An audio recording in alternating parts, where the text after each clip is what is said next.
সময়ের চাকা যেন পিছিয়ে গেছে আজ। যে গ্রামকে একসময় নিজের ঘর ভাবতো মাধবী, আজ সেই গ্রামকেই অচেনা লাগছে তার। বাতাসে মিশে আছে এক অদ্ভুত নীরবতা।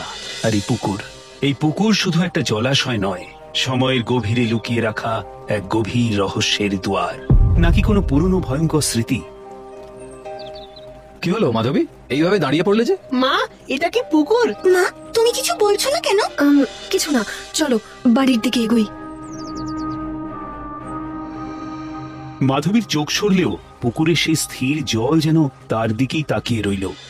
এই ঘরটা কেবলই ভাঙা জিনিসের স্তূপ নয়, এ যেন এক জমে থাকা কষ্টের গুহা, যেখানে প্রতিটি ধুলোকণা আর প্রতিটি ভাঙা জিনিসের টুকরোতে মিশে আছে একটা চাপা অজানা অস্বস্তি। ওহ বাবা, এইখানে আমরা থাকবো কি করে? সবকিছু এমন ভাবে পড়ে আছে যে। আরে একটা দিনের তো ব্যাপার, মায়ের বাৎসরিকটা করেই তো ফিরে যাবো আমরা। চল পরি, পুকুর পাড় থেকে ঘুরে আসি। খবরদার টুটুল, পুকুর পাড়ের দিকে ভুলেও যাবে না। ওই পুকুরের আশেপাশেও পা দেবে না তুমি, মনে থাকবে? আচ্ছা ঠিক আছে মা। তার কঠোর বারণ শুনে বোঝা গেল এই পুকুরের সাথে তার কোনো অন্ধকার অতীত জুড়ে আছে, যা হয়তো সে আজও ভুলতে পারেনি। গ্রামের ওই পুকুরের জল, যা কিছুক্ষণ আগেও ছিল স্থির আর শান্ত, তা হঠাৎই যেন জীবন্ত হয়ে উঠল। ঢেউগুলো যেন কোনো অতৃপ্ত আত্মার দীর্ঘশ্বাস, প্রতিটি ঢেউয়ের সাথে যেন ভেসে আসছে এক পুরনো কান্নার প্রতিধ্বনি। মাধবীর উপস্থিতি কি এই পুকুরের ঘুমন্ত বিভীষিকাকে জাগিয়ে তুলেছে? দুটি লাল চোখ, সেই চোখে কোনো প্রাণ নেই, শুধু এক গভীর অতৃপ্তি আর তীব্র ক্ষুধা। এই উত্তাল জল আর সেই লাল চোখ যেন ইঙ্গিত দিচ্ছে আজই সেই রাত।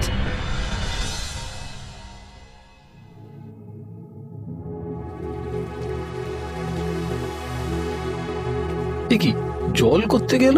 আরে বাবা, ইস, এটা কি হলো? আজ তো পূর্ণিমাও নয় যে জোয়ারের জল এত দূর উঠে আসবে।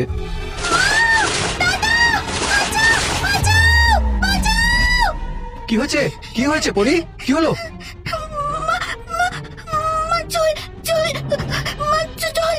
কল থেকে জল আমার পা বেয়ে উপরে উঠে আসছিল, মনে হচ্ছিল কেউ পা টেনে ধরছে। অত চাপ নিও না তো, আর একটা দিনের তো ব্যাপার। চলো চলো, সবাই তাড়াতাড়ি খেয়ে দিয়ে শুয়ে পড়ো তো। আর হ্যাঁ, কেউ যেন ভুলেও পুকুর পাড়ের দিকে যেও না। রাত তখন বেশ গভীর। বাইরে থেকে হঠাৎ কেউ যেন ডাকতে শুরু করে পরীকে। সেটা শুধু ডাক নয়, যেন এক সম্মোহন, এক অলৌকিক আহ্বান। ওর মন ঘুমের ঘোরে সেই ডাকের মায়াজালে আটকে পড়তে শুরু করে সহজেই। পরি, পরি, পরি, কে?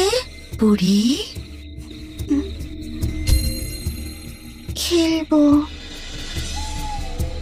কোথায় যাচ্ছি আমরা? পুকুরের পাড়ে দুজনে খেলবো।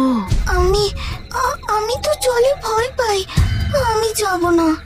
আয় আয়, কিচ্ছু হবে না, আয়। চাঁদের আচ্ছা আলোয় সেই সাদা শাড়ি পরা ছায়ার ডাক টানতে শুরু করে পরীকে। এগিয়ে যাচ্ছে পুকুর পাড়ের দিকে, কি যেন একটা টানে। পরি, পরি কোথায় গেল? পরি নেই। এই শুনছো? পরি নেই। কি বলছো?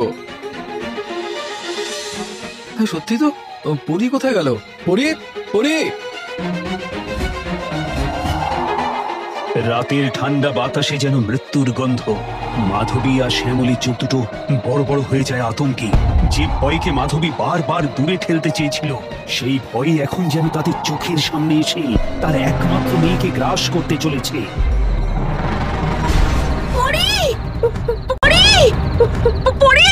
কি করছিস?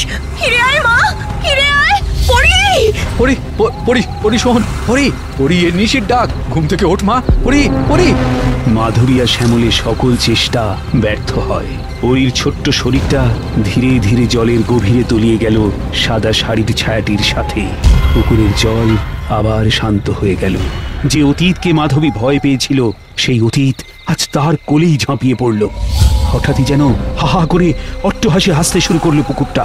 যে হাসি পুকুরের গভীর থেকে ভেসে আসছে, তা শুধু একটা হাসি নয়, এক বিজয়োল্লাস, এক অতৃপ্ত আত্মার বহুদিনের অপেক্ষার শেষ। পরি, পরি, এসব এসব কি হচ্ছে?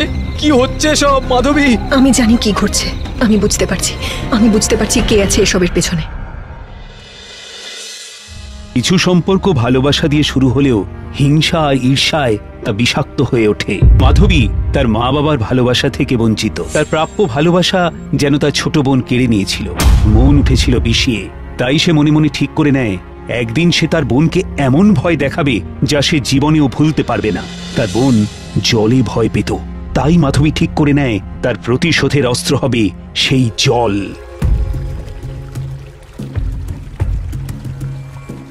দিদি, তুমি তো জানো আমি জলে ভয় পাই, তবু কেন আমাকে এখানে নিয়ে এলে বলো তো?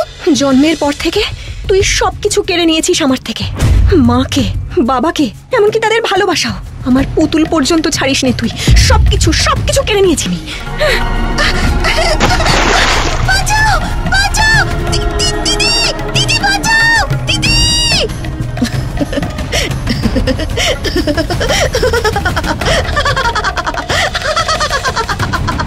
যে হাসি সেদিন মাধবীর মুখে ফুটে উঠেছিল তা ছিল এক নির্মম প্রতিশোধের হাসি। তার বোনের চিৎকার যেন তার কানেই পৌঁছল না।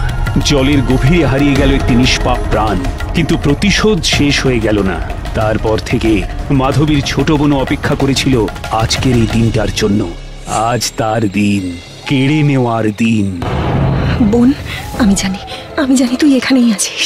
আমার মেয়েকে ছেড়ে দে বোন, আমার মেয়েকে ছেড়ে দে।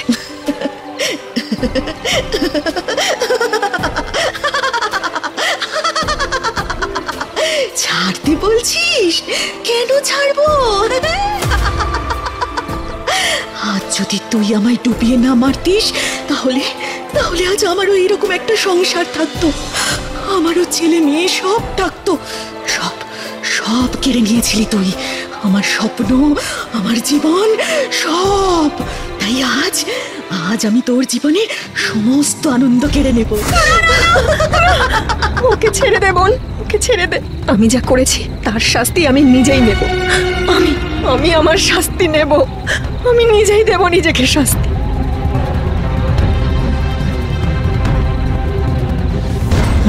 মাধবী, মাধবী কি করছো তুমি? মাধবী! আজ তার দিন, কেড়ে নেওয়ার দিন। যে ঢেউ শ্যামলকে দূরে ঠেলে দিল তা শুধু জল নয়, এই ঢেউ মাধবীকে তার ভাগ্যের দিকে এগিয়ে দিচ্ছে। এ শুধুই আত্মত্যাগ নয়, পাপের প্রায়শ্চিত্ত।